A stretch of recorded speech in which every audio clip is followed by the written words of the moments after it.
Diletos amigos, saudações a todos. Sejam muito bem-vindos a mais um episódio do SEMcast, seu podcast de informações sobre saúde, medicina e estilo de vida saudável.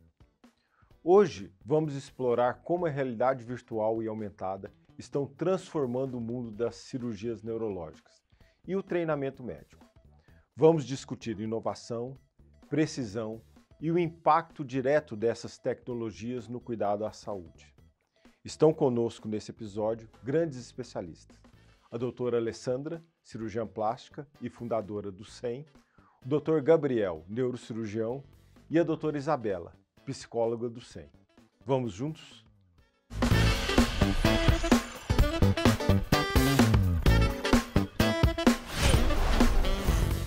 Eu achei que o título do programa estava errado. É realidade virtual e aumentada?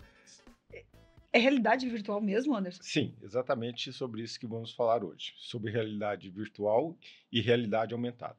Realidade virtual é esse modelo criado, né, às vezes por computador, e que você não tem uma conexão com o mundo físico. Já a realidade aumentada é justamente quando você interage a sua realidade com modificações criadas, às vezes, pelo computador, né, ou pelo programa, né? Realidade aumentada é se ela tiver projetada, igual no Homem de Ferro. Aquela. Na verdade, assim, é um exemplo até muito mais simples. Você já viu e talvez não sabia. Você assistiu a Olimpíada, as pessoas estavam nadando e tinha uma linha que andava marcando a velocidade, né, o pace do recorde. Essa linha foi traçada por realidade aumentada. Mas a gente só via na TV. Só via Só na via TV. na TV. Que não tava. É, Quem exato, a estava pessoa não nadando tava vendo. não via essa linha, né? Não tinha esse objetivo. Mas aí então aí é realidade virtual. Não, a realidade virtual não existe digamos, esse contato com a realidade. A realidade virtual seria aquela situação em que você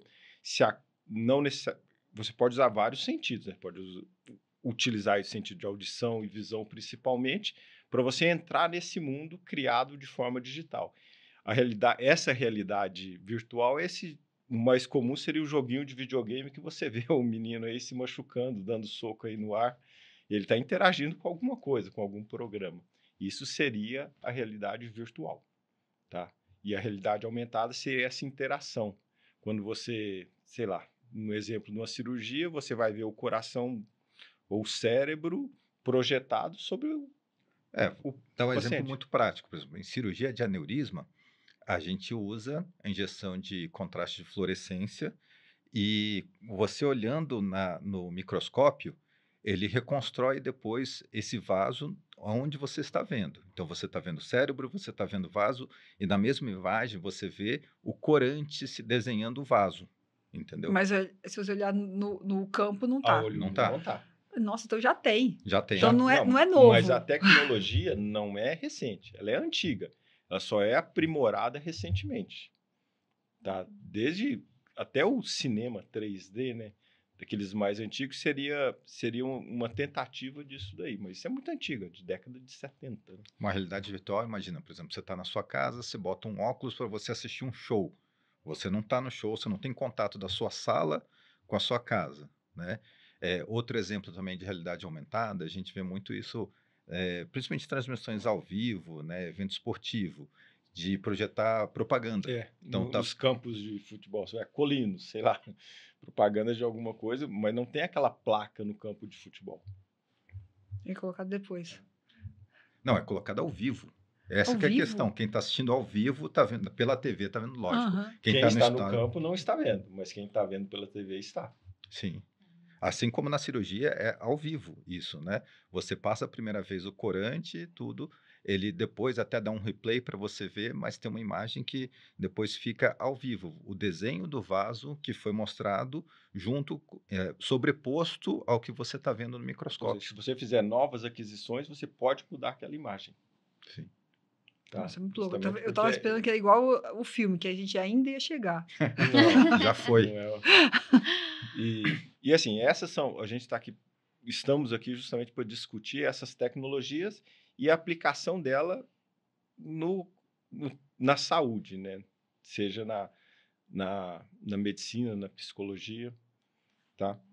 E assim, quer queira, quer não, esse instrumento, né, chamaremos assim, ele auxilia muito o tratamento de várias situações. Por exemplo, criancinha que tem medo de tomar injeção.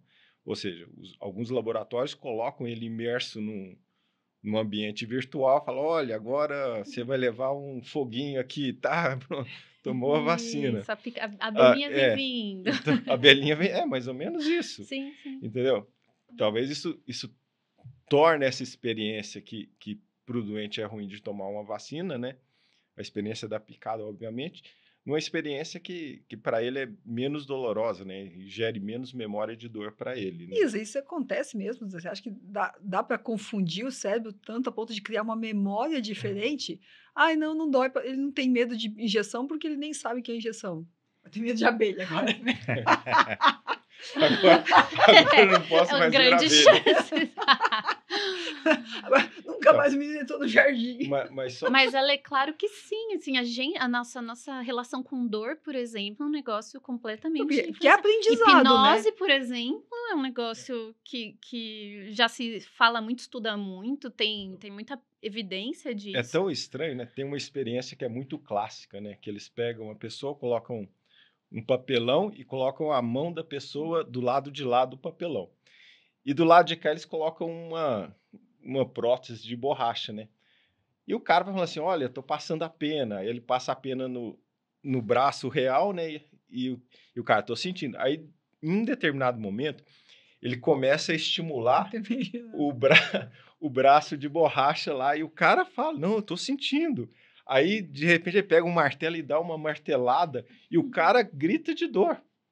Embora a martelada foi num negócio que não tem a menor conexão, né?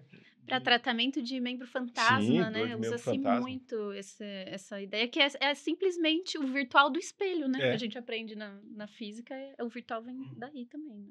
E assim, uma das pra gente muda muito, né?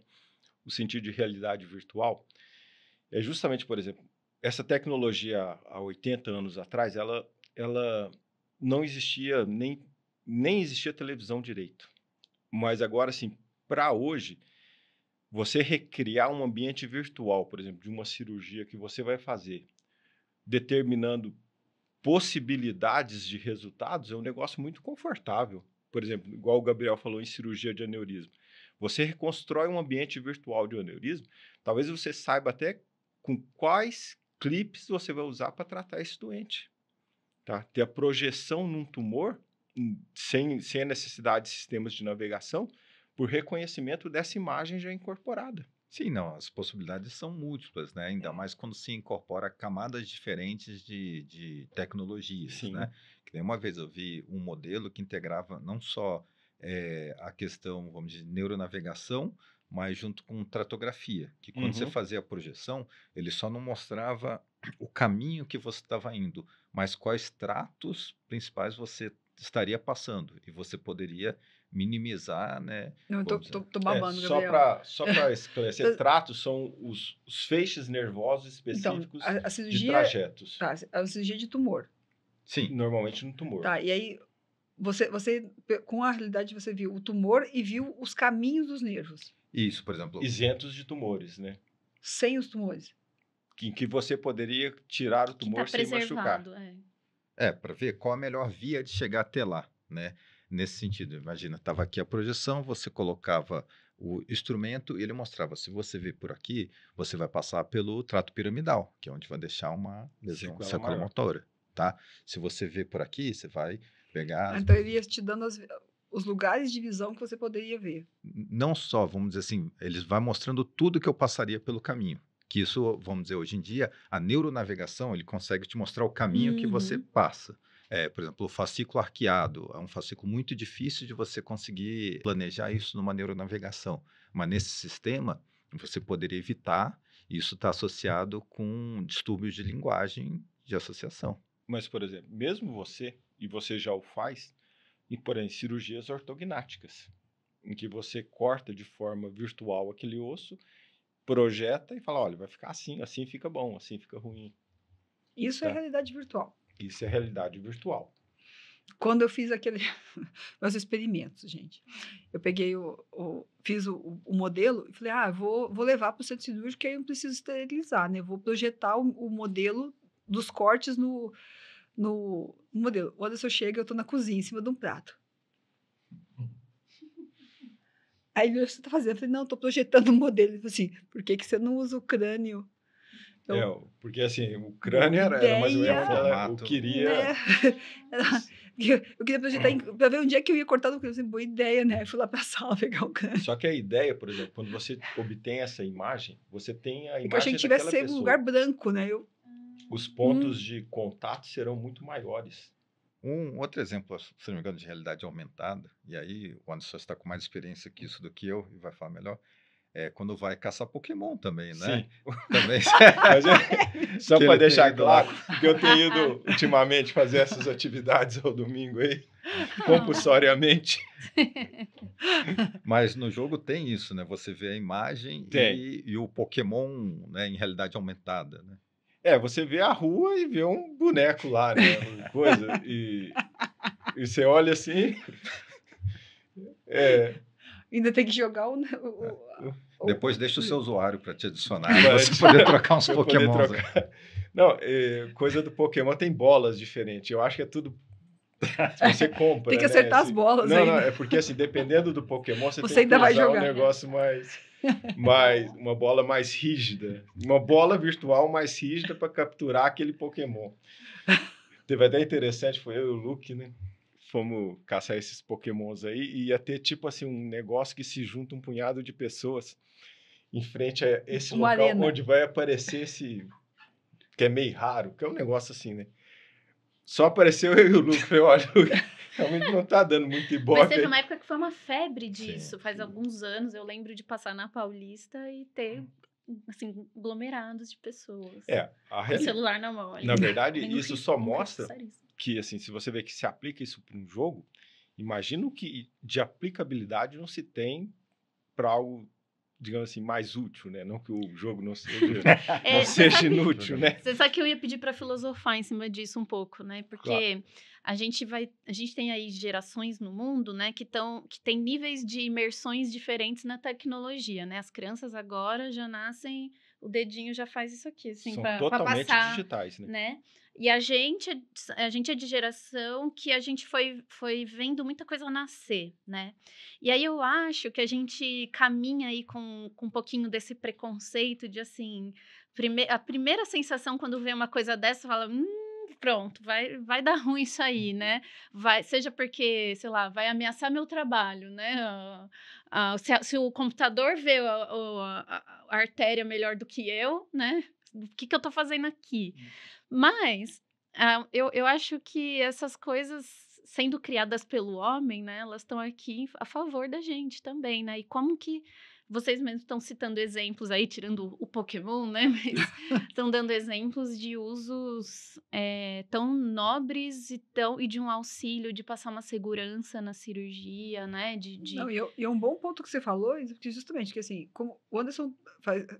vou entregar a idade. Faz mais de 20 anos que ele trabalha com residentes. Uhum. Então, provavelmente, ele vai ter que se adaptar agora em como ensinar para essa nova geração. Né? Essa possibilidade. Então, assim, como você ensina para essa nova geração, realmente, porque eles já são imersos nisso, né? Então, até o modo de falar, o modo de mostrar coisas para eles, vai ter que mudar, né? Claro. 3 pontos. Não, pode falar. Não, eu estava conversando com um amigo meu, o professor Emer, né, que ele é professor de farmacologia na Faculdade da Medicina da USP.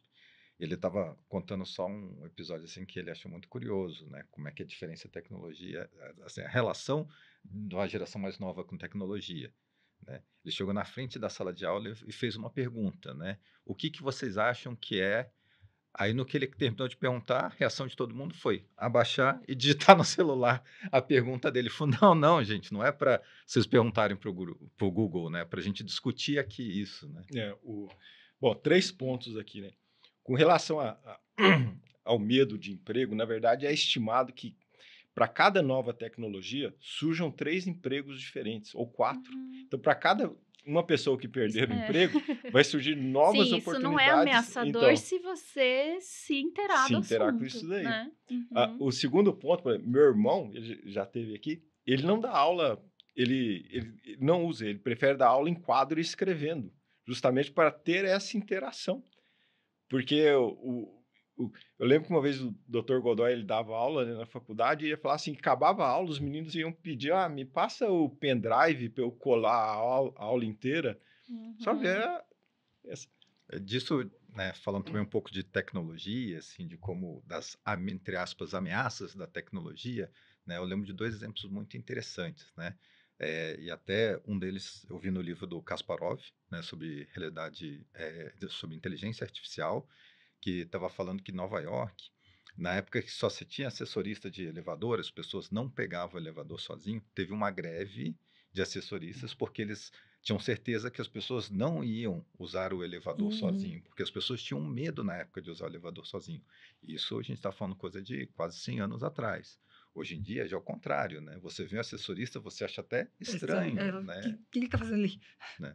E o outro exemplo que ia dar é também, né? Aí de novo, pegando a questão do Kasparov, que sempre teve, desde que com o desenvolvimento dos computadores, sempre tinha essa questão. Quando o computador vai ganhar, quando a máquina vai ganhar do homem, né? E se tinha a ideia que o xadrez ia acabar quando a máquina ganhasse do homem, né?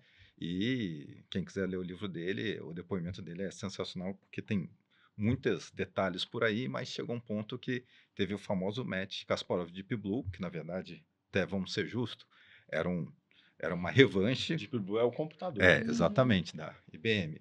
Pouco se fala, mas a primeiro match entre os dois, o Kasparov ganhou, e no segundo, acabou tendo uma vitória da máquina, do Deep Blue, que dispararam as ações da IBM e desmontaram o computador para nunca ter uma terceira, né? Mas, desde então, o xadrez ficou muito mais forte. Hoje em dia é muito mais popular, né? O que se achou que ia substituir o homem, hoje em dia não se lia. Todo grande mestre tem um software, tem um computador de alto desempenho para estudar, para desenvolver, para aprimorar as aberturas, os lances, estudar. Tomando só esse gancho que você falou e que o Alessandra falou, por exemplo, nesses 20 anos, né? O Gabriel lembra um pouco também, obviamente, o Gabriel tem essa transição, mas antigamente o que você tinha? Você tinha livro, às vezes o Atlas era foto e às vezes era desenho, ou seja, você olhava uma estrutura tridimensional num papel bidimensional. E você tinha um texto desse tamanho para você entender aquele desenho, tá? Onde passa o trato tal, não sei o que, tal, essas coisas. Hoje não. Hoje, se você pedir para alguém ler um texto, talvez o menino não consiga interpretar para começo de conversa. E a imagem, por exemplo, ele baixa um programa que ele vê em 3D e vê exatamente. Então, assim, ele consegue simplificar o que ele fala, uma imagem vale mais do que 1000 palavras, né? E realmente ele consegue entender melhor. Não, mas você vê, isso a gente conseguiu difundir a técnica da doutora Vera quando a gente começou o Centec. Então, porque o René, ele nunca entendeu por que eu precisava, né, que ele fizesse essa parte da programação virtual para mim. Que ele achava assim tão óbvio, óbvio, que era assim, que ele achava bobo. Não é possível que os médicos precisem disso. E quando ele começou a fazer para a gente a programação virtual, de mostrar a cirurgia previamente, a gente estudar, pensar o que vai fazer, cortar, experimentar, a gente começou a ver que as pessoas começaram a entender o que a doutora Vera queria, porque a doutora Vera sempre foi Vera a louca, né? Porque assim, ela falava uns negócios e ficava todo mundo faz cara de mas não conseguia entender. Quando você colocava isso e as pessoas enxergavam como fica, né? O osso dá para chegar onde ela está cortando, onde é que ela está fazendo, isso realmente facilitou e muito a difusão da técnica. Eu acho que tem uma coisa muito poética até no nome, né, da realidade aumentada, nesse sentido do se amplia aquilo que nem sempre é capaz de se transformar só em palavras, né? A imaginação, né? Você ter que você querer que o paciente imagine o que você está fazendo ali, que é uma coisa que só se vê dentro de um centro cirúrgico, né? Não é um negócio assim tão aberto, você não tem na esquina da rua da sua casa, né? Isso é muito difícil. você poder se utilizar de um outro instrumento que transforme um olhar ali, né, muito especializado, ou uma coisa que é é muito teórica, mas precisa ir para a prática. Poxa, isso é demais, né? Isso é poético, né? As aplicações, eu gostaria de citar 3 coisas aqui, né? Com relação à aplicação, né? Por exemplo, pilotos de Fórmula 1 utilizam de realidade virtual para percorrer a pista antes. Pô, me parece muito inteligente o tanto que Sim. você economiza de pneu, de gasolina, Sim. para a pessoa ter só um reconhecimento dessa pista. Não só isso, pilotos de avião, o cara que pilota um Boeing, ele não passa de um Cênica, de repente fala assim, agora toma aqui a chave do Boeing para você fazer uma avião. São horas e horas de simuladores, né? E assim, estudando, né, para escrever para tese, né, existe um artigo que é chamado Kobayashi Maru. Kobayashi Maru, na verdade, era um navio japonês que entrou em guerra, mas, na verdade, o mundo nerd, né, conhece como um teste de que é algo que não tem um sucesso. Tá? E o único que passou foi o Capitão Kirk, de Star Trek, né, de Jornada nas Estrelas. Ele foi o único que passou nesse teste e nunca fica bem claro por que ele passou. Mas talvez esse seja a importância, de realmente, assim, porque a facilidade da realidade virtual não quer dizer que, claro, por mais que você treine, ela não isenta você de, na execução, algo não sair conforme planejado. Você planejou 1000 cenários, mas às vezes, e é sempre bom lembrar isso daí, né? Que isso também, assim, ele não vai substituir completamente o fator humano, tá? Daquele momento que depende realmente do ser humano estar presente ali. E falando, achei muito interessante esse exemplo do Boeing, né? E também trazendo para essa questão de treinamento de novos médicos, residentes, também tem uma questão ética, né? De que ponto ele vai deixar de treinar no modelo para realmente executar num paciente, né? O quanto mais próximo a gente conseguir deixar, né? Quanto mais passos a gente colocar nessa transição, é melhor, né? Isso traz segurança. Bom, a gente também comenta de cultura aqui às vezes, né? Gostaria de indicar para a nossa audiência um filme, que eu acho que vem muito a calhar. O filme chama Sully, do comandante Sullenberg, que pousou no Rio Hudson, tá? Assim, o filme não é spoiler, que o avião caiu na água. Mas, assim, no final, eles vão julgar se ele fez algo certo ou algo errado, né? E eles fazem um teste em simulação e todo mundo fala que ele conseguiria levar o avião para pousar em um aeroporto em vez de pousar no Rio, né? E aí ele fala assim, olha, agora vamos falar sério. A partir do momento que se teve, eu queria que fizesse a simulação, que eu falo, então vamos dar alguns segundos, que é o tempo da pessoa pensar naquela situação, né? Aí depois que faz nenhuma simulação conseguiria levar o avião para o aeroporto. Mas eu acho que é muito interessante, né? E o filme é muito bacana também. Porque depois que você já tinha pensado na situação, é uma coisa. Você agora olhar você, de forma... os 2 segundos. E eu acho que isso que é a parte que deve ser muito interessante, realmente, da utilização disso no treinamento das pessoas. Porque quanto mais a gente pensar nas situações antes, a rapidez com que a gente vai tomar a decisão no intraoperatório vai fazer muita diferença. Porque hoje já faz, né? Cada vez que eu brinco que cada vez que eu repasso as pessoas, eu sou a chata, né, gente? Eu brigo todo mundo, 9h da noite, mas esse dia, não, vamos repassar.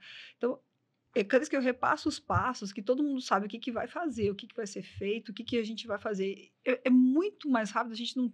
As tomadas de decisões no intraoperatório. Não, mas justamente, você economiza anestésico do doente. Economiza sangue, economiza... Tá. Né? É igual um balé, né? O balé... Isso foi uma coisa que o Dr. Wayne, né, ensina, né, na clipagem temporária de aneurisma. Antes de colocar o clipe temporário, ele ensaia com toda a equipe.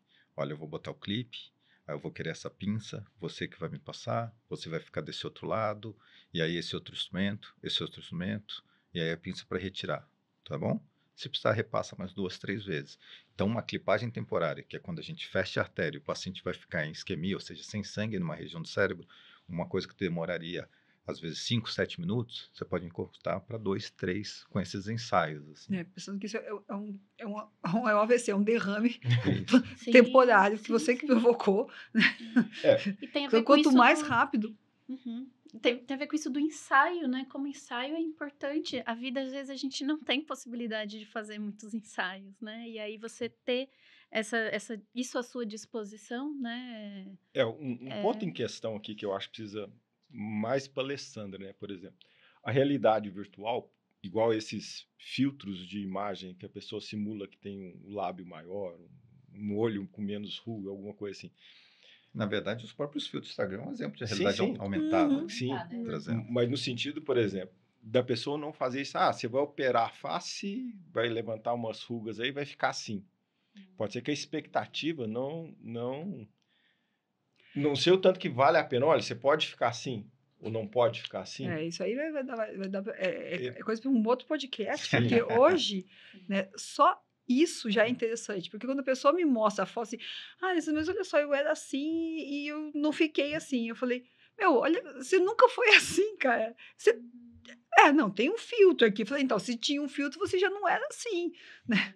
Então, a pessoa, ela faz uma pré-imagem já de como ela é pelo filtro. E aí, eu acho que Então, tem o perigo da facilidade, né? E de se achar que, então, num passe de mágica, eu vou estar exatamente como essa foto do filtro do Instagram, sendo que, né, acho que, pelo que eu entendo, né, dentro da cirurgia plástica, não tem exatamente garantias, porque cada corpo vai responder, né, de uma forma, enfim, né, tem os riscos e tudo mais de acontecer, que não se tem como Exato. exatamente E os próprios dar a limites, garantia, né? E os próprios limites da própria cirurgia.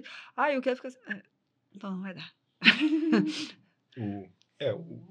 Mas assim, em termos de realidade, né, seja ela virtual, seja ela aumentada, o que chama a atenção é que existem mais disso, mas existem 2 pontos dentro dela que é interessante ser abordado.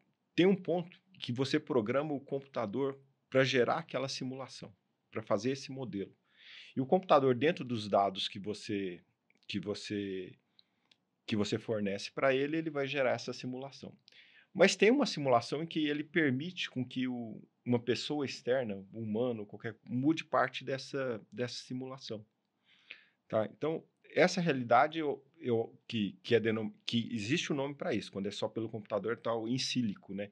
E quando existe a mão humana, vamos assim dizer, é chamado in virtu, né? Tá? Tem in vitro, tem um punhado de outras denominações. Mas eu acho que essa é o que na neurocirurgia, que na cirurgia é o que interessa, né? É aquela que você ainda tem parte do controle, né? Para você entender realmente o que é aquela simulação que você está vendo, né? Aquela realidade que você está vendo. Né? Mas para você ver, Alessandro, como a realidade é aumentada, algo mais próximo do que a gente imagina. Quando você usa um filtro de Instagram, que bota as orelhinhas de cachorro, focinho de cachorro lá em tempo real, é realidade aumentada. Exato. Né? Só falta eu botar um. Por isso que eu falei, foi um aplicativo, na verdade. Eu falei, gente, claro que dá para eu fazer isso.